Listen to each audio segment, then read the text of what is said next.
I try to spend at least a little bit of time every summer thinking and talking about spooky things ever since I lived in Japan, because summer is the spooky season in Japan. But since coming to Malaysia, I've noticed, at least, well, to my untrained eyes, there are no seasons here.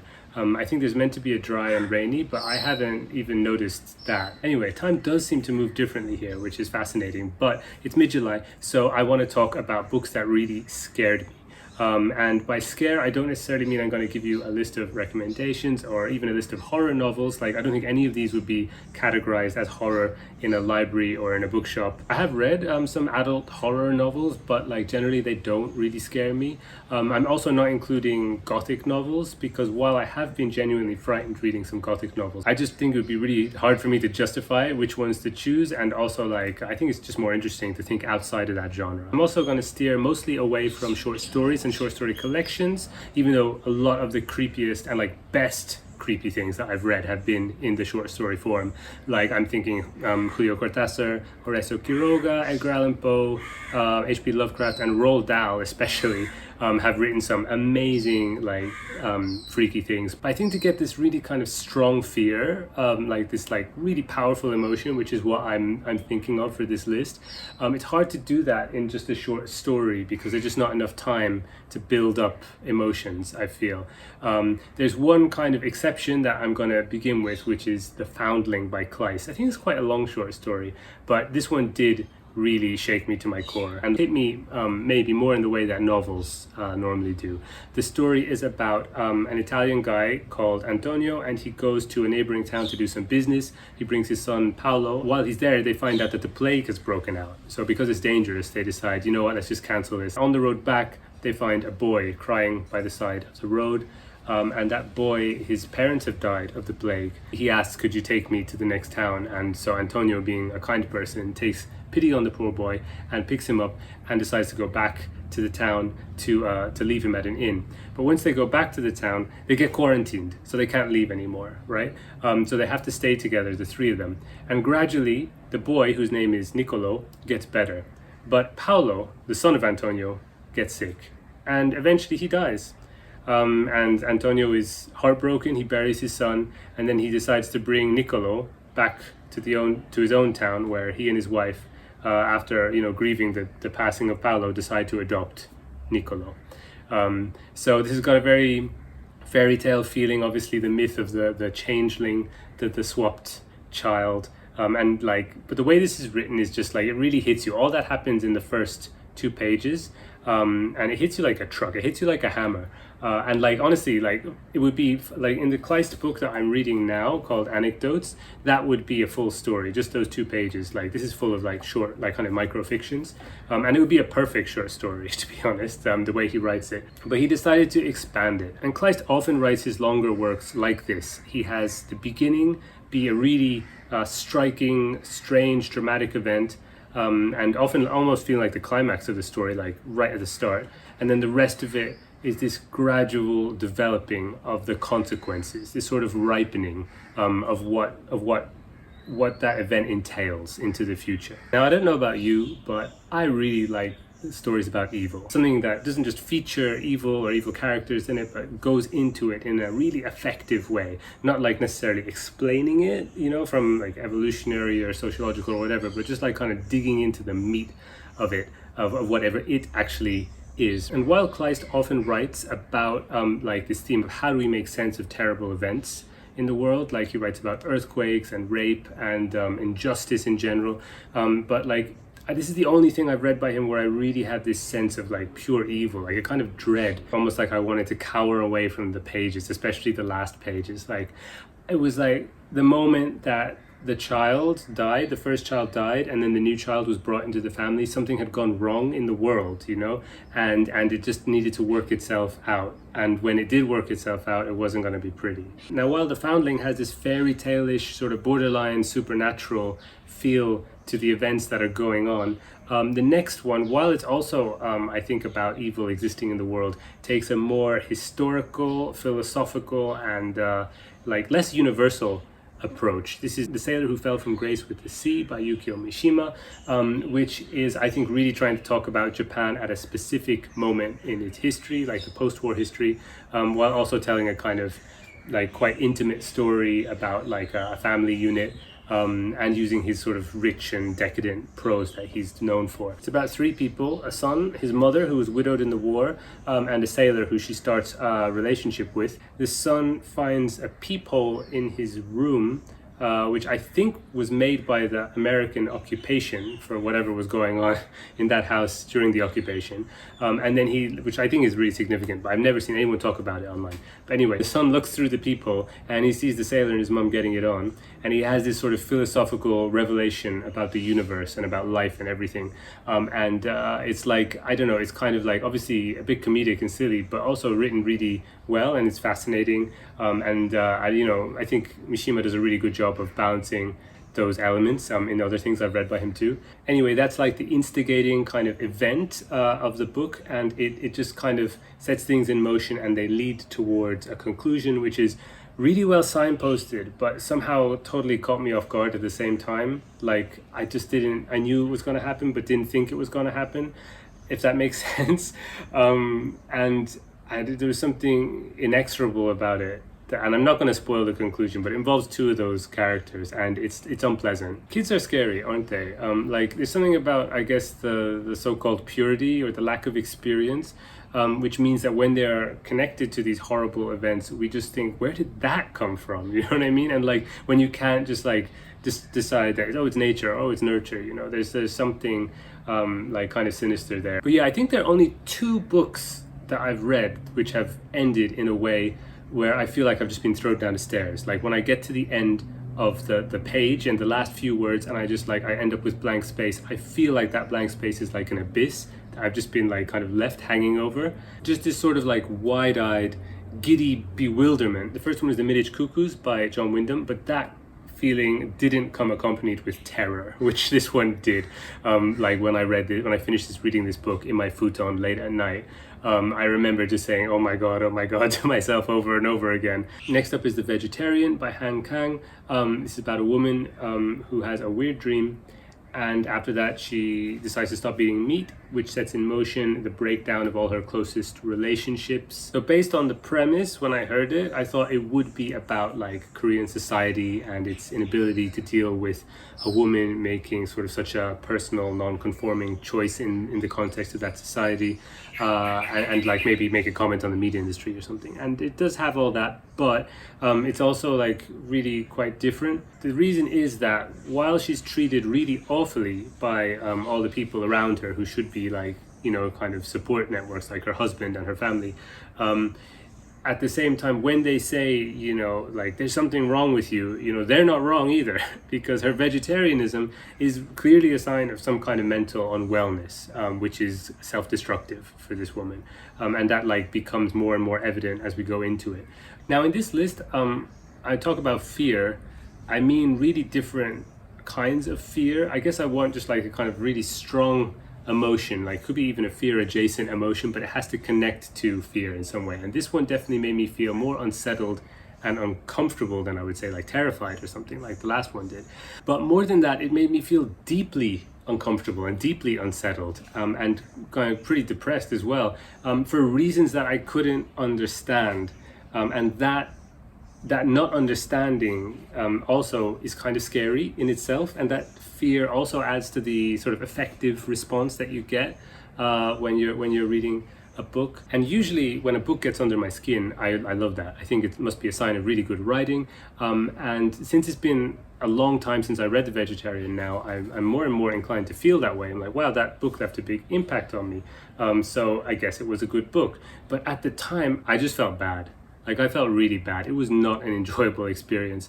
And I, to be honest, I don't really feel like I'm inclined to go back at the moment. Maybe at some point, but at the moment I'm not inclined to go back to try and find out why. The next book is The Woven Path by Robin Jarvis, which is a dark fantasy YA, I guess. Yeah, books like this are the reason why I think the YA thing is actually a good idea to have that genre. Like when I was young, it didn't exist as a genre, and I suppose like sometimes I've thought like I've been a bit cynical about it existing as a marketing thing.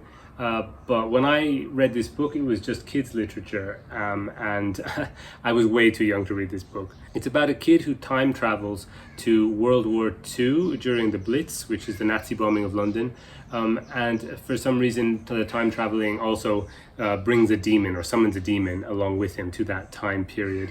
The demon takes the form of things that people are scared of. Towards I think the very end of the book, this idea actually, like in retrospect, I think is super interesting. It turns into the squander bug, which was a character from propaganda in the UK during World War II, which was like kind of like a big, an insect with like, a Hitler mustache and swastikas on it.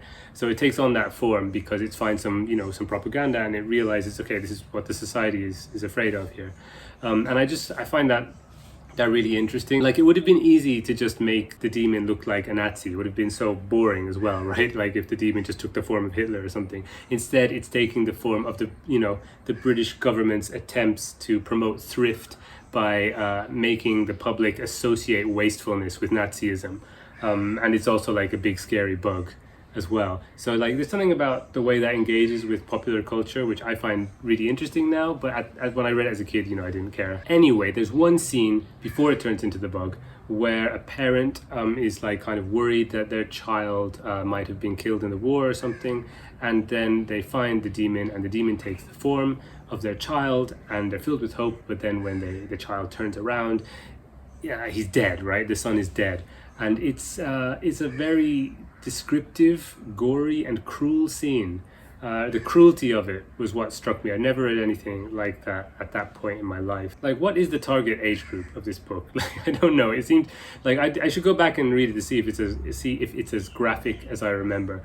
But it definitely left a very, very strong impact on me. I'm going to go further back into my childhood now. Like, this is just turning into a Freudian session. I'm sorry. I'm going to reveal all my deepest traumas to you. But I'm talking about fear, and I guess like a lot of it I feel does come from childhood for most people. But yeah, this is Egg Monsters from Mars by R.L. Stine. I did like the Goosebumps series. I read a lot of them. I read them voraciously in my school library. They were really fun. But at the same time, I had this thing when I was a kid where I was scared of certain books. From when I was very, very young, I would find a book and the cover would scare me. There'd be something about the cover, like even if it was like not like a graphic cover, just a picture of like, I remember one of like vampires, like a kind of like, it's probably like a, the Twilight of the time, like a kind of teen romance vampire thing. But something like clicked in my brain and I thought, I shouldn't read that.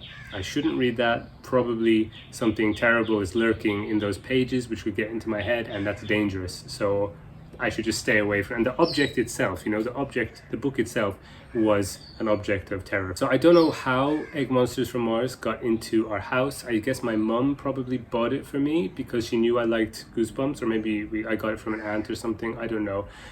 But some well-meaning person gave it to me.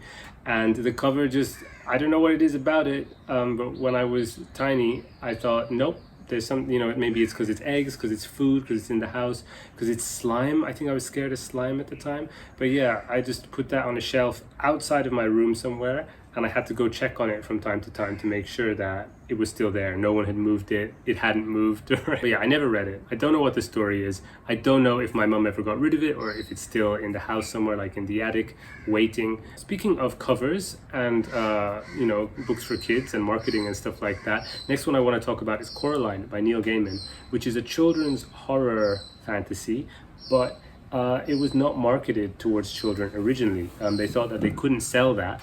So the version that was given to me by a friend of the family has a cover which is like a thriller for adults. It does not look like a kid's book. It was not intended, I think, originally when it was published by the publishers to be read by children, which is nuts. Because the culture has changed, and I think Harry Potter came out, and then suddenly they were all like, how can we make kids and adults read the same books? Whereas, in the UK before it was very much separate. So yeah, and now Coraline is definitely seen and marketed as a kid's book, and I've never seen the cover again of the one that I read, which was it was blue and it had a house on it.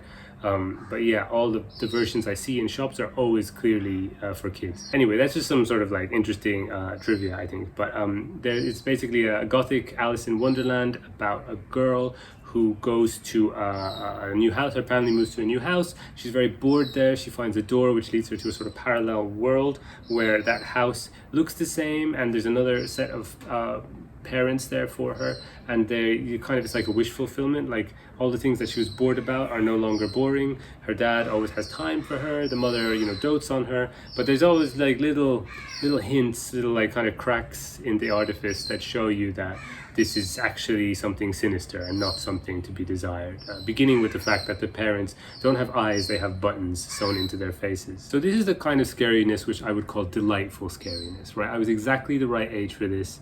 When I read it, it just like it sets your heart racing and your pulse pounding or the other way around maybe.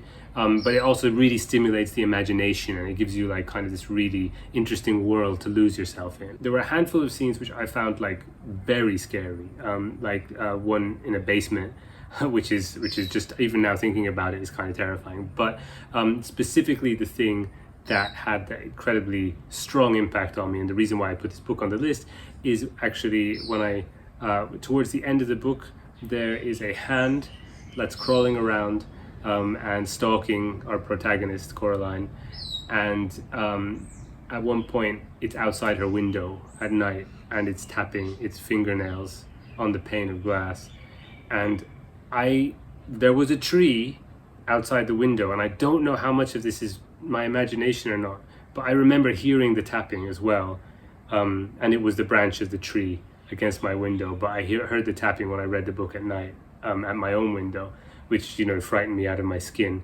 But like looking back now, I'm like, did that even happen, or did I just feel that could have happened because it was scary and I knew there was a tree and it could tap? And you know what I mean? Like, I think it happened. It's a memory of mine. It's a strong memory of mine, but like, I don't know. I'm actually sticking with books for kids for the next one. I didn't realize so many of these were kids books, but like kids books are, they've got that kind of raw power to them, especially this one, Comet in Moominland by Tove Jansson.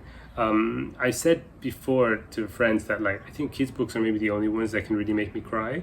This one made me cry. This one didn't just make me cry, it kind of wrecked my soul, especially towards the end. It's about like the lovely creatures of Moomin Valley, who are famous around the world obviously, and there's a comet and it's coming towards the valley. And I don't know, there's something about comets. Ever since I watched the movie Melancholia, I think I've just had something about comets where they seem to represent something bigger and scarier about the universe and about our place in it, and about, I guess, like kind of the transience of everything. And yeah, towards the end of the book, the comet is just getting there, and I started to genuinely think, what are they gonna do? Like, it's a kid's book, right? She's not gonna kill off all the Moomins, is she? I was genuinely worried for them, and it's not just the setup of the story, it's the way that it's written. Tove Jansson is an amazing writer with, very small, simple words. She can just like throw you into the deep psychology of a small group of characters. And there was something, I don't know, so involving about their stoicism. And in the case of the children, maybe their kind of fear, but naivety and ignorance. And in the case of the adults, just their sort of the brave face that they put on. But like the way that they all act as the world is apparently about to end was incredibly moving and terrifying, because I did not know what was going to happen. I really worried for those moments. Thornhill by Pam Smy is a graphic novel. Again, I think YA or aimed at kids. But like it's I'm not sure again what's the age range for this one, because there's some really heavy stuff in it. It's got two timelines. One is set in the 80s, one is set more in like present day, and there's two girls in each of them. They're both connected by this spooky orphanage, Thornhill. And one girl's stories are told in diary entries. The one in the 80s is told in her diary entries, which build up a sense of like kind of closeness and intimacy, but also anxiety and dread because something terrible is happening in her life. And then the other ones are all pictures on the present day of the other girl like exploring and walking around Thornhill, and like which is abandoned in the present. And I think what was amazing about this book was the way that the structure was utilized to maximum effect. So that what happened was I remember like I got like the anxiety of reading the diary entry would carry on to then when I looked at the pictures, which were very still. Like the artist Pam Smy is like really pays a lot of attention to motion and stillness, and like often has like the same pictures repeated, but just one small detail has changed, which means obviously it's moved. I remember, I read the diary entry of one girl, which like kind of put me into this like really heightened state of anxiety, which I wasn't even aware of. And then I got into I turned the page and there was a visual, and I didn't notice anything immediately, but I got jump scared. This is like a stealth jump scare. There's two types of jump scares, I think. There's the type where, you turn the page or the the movie, shows you suddenly something like in your face, like with a big bam and like, I don't know, a big scary face or whatever. That's like kind of the main type. And now the type, which I think is got a lot of popularity as well, is the type where the scary thing is in the picture, but the picture is, kind of arranged so your eye doesn't go to the scary thing immediately. It goes to something else, which is obviously the focus of attention. So you don't even notice the scary thing in the picture. But once you spent like more than 1 second looking at the main focalizer, or whatever it's called, the main subject of the picture, your eye naturally moves around the rest of it, and then you see the scary thing. So it's like it was there all along, and that's kind of even scarier. But yes, it's still a jump scare. So yeah, I got jump scared by a book, which is like, it's the only time that's happened, I think. Number 9, I haven't said numbers for any of these, but yeah, this is actually number 9 on the list. Made in Abyss by Tsukushi Akihito. This is a fantasy manga which I started recently, which I'm really involved with, involved in the world. I mean, the world is great. It's set in a world where there's this huge abyss, which just a huge hole basically, which is opened in the middle of the ocean, and it goes down, and there's all these like kind of strange trees and rocks. You can find magical objects and treasures which have all sorts of amazing effects. So that's where the magic kind of like exists in this world. So people obviously want to go down and extract that treasure. So it's kind of a treasure hunting setup. But the catch is that when you go into the abyss, it's fine. Although there's monsters and stuff like that. Yeah, there's magical creatures and all sorts of monsters and stuff which are dangerous. But when you go up from the abyss, when you ascend from the abyss, you get sick. And the deeper you go into the abyss, the harder it is to go out of the abyss. So if you just go down a little bit and then you come back, then maybe you'll have nausea, maybe you'll have like really bad joints for a week or something. But if you go down to like the second level or something, then it gets worse. And like we get down to the deepest levels and you've got like, blood is coming out of your eyes or something. I don't know, they describe it, it's pretty intense. The illustrations of the abyss are gorgeous. They're like both detailed and impressionistic. And you just get these wide vistas, and they're also like often like quite unfinished. Like there's a lot of blank and white spaces where you feel like it's like a screenplay. It's like reading a screenplay almost. And that sort of like meticulous and like kind of fantastic impressionistic world is contrasted with the characters, who you can see here on this shirt that I got from Japan. Yeah, I'm a fan already. And I got the shirt actually before I even started it, just because I'd heard about it from a lot of people and I knew I wanted to read it and it sounded like something I'd like. But yeah, you can see they've got like kind of like cutesy, it's called chibi, like kind of cutesy, like quite round babyish features. The main characters are all kids. The main character is Riko. She's in the middle there. She's like a kind of a plucky, adventuring girl, and she wants to go down into the abyss and find out what happened to her mum, who disappeared down there. She never came back one day. But her mum was like a great explorer, and she wants to obviously be like a great explorer like her mum, right? Where does the fear come in for this one? This is actually a weird, like kind of not metatextual, what's it like, outside the text kind of fear, because it's the reputation. It's more dread than fear, but like everyone that recommended this to me also, like, usually when people recommend books, they smile, they say like, oh, you should read this, right? But everyone who's recommended this to me has just looked like kind of ashen faced, like if I've ever mentioned it to a friend, like, hey, have you heard of this one? I heard this was good. Their face kind of falls and they go like, yeah, it's really good, like, I don't know. Like, I've only spoken to a few people, but they all like look kind of depressed. And then I'm like, wait, what? And they're like, yeah, it gets really heavy. Everyone has told me it gets super dark, super heavy. That didn't like kind of freak me out, just like people recommending books on that basis. But it's the fact that everything seems like a normal kind of kids fantasy at this point, right?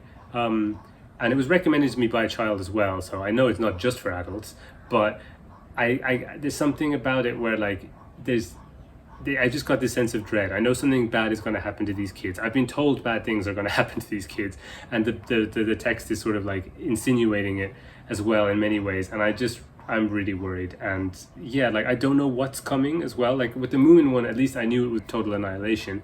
In this case, I have no idea what is going to happen in that abyss and what is going to happen to those kids. So I am anxious. I am deeply anxious. But also I don't want to like rush through it either. So I don't know. We'll see. And finally, I'm on the last book of the list. Is Crime and Punishment by Fyodor Dostoevsky. This is a kind of scariness, which I'm going to call scary plus revelatory. This book had a lot of revelations in it for me. But yeah, our main character, Raskolnikov, is just having a really bad dream. He's, you know, in a feverish state for most of the book after having murdered some people and then, you know, not feeling so great about it. That's basically the book, right? Like it's a crime for a few pages and then punishment for the rest of the 500 pages or whatever. But yeah, Raskolnikov is just like kind of either wandering around or being feverish in his tiny little room. And in this case, he's in his room and he's sleeping and he's having a terrible dream, and he wakes up, and when he wakes up, there's somebody in his room looking at him. The reason why this was scary is because that character, Svidrigailov, has been spoken about before. When I read it, I thought, okay, he's a kind of like background character. Like there's sort of like, he's just there for backstory. He's sort of a sinister kind of backstory character who's connected to, you know, other side characters, blah, blah, blah. There was something about the energy of the bad dream and, you know, like this rumored bad kind of guy intruding into reality, right? In this case, reality is the room, the actual room that he's in, or the physical space. But not just the physical space, also the plot of the book, because from that point on, he's actually important to the main plot. And I think it's clear from his introduction, you're like, okay, this guy is actually going to be really important for the plot going on. And that also made it scary for me. Almost made me feel like, I don't know, if I close the book, then something similar could happen to me. You know what I mean? Like there could be some manifestation of those things in my reality, like sitting on the chair next to me, right? Once I got out of the dream that is the book. So I don't know, it felt like Svidrigailov was something like the worst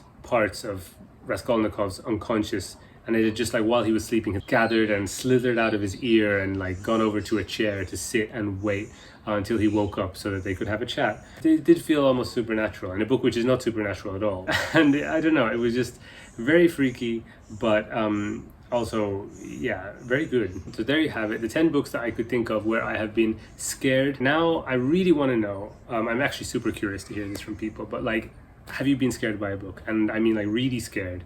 And like in this video, it doesn't have to be, you know, just something that happened in the story. It could be the whole atmosphere of the book, or it could be a specific incident, or it could be the cover, or it could be something text like outside the text, you know, contextual to the book. But yeah, has a book really scared you? What was that like? What was the book? Please let me know down in the comments, and I'll catch you in the next video. Bye bye.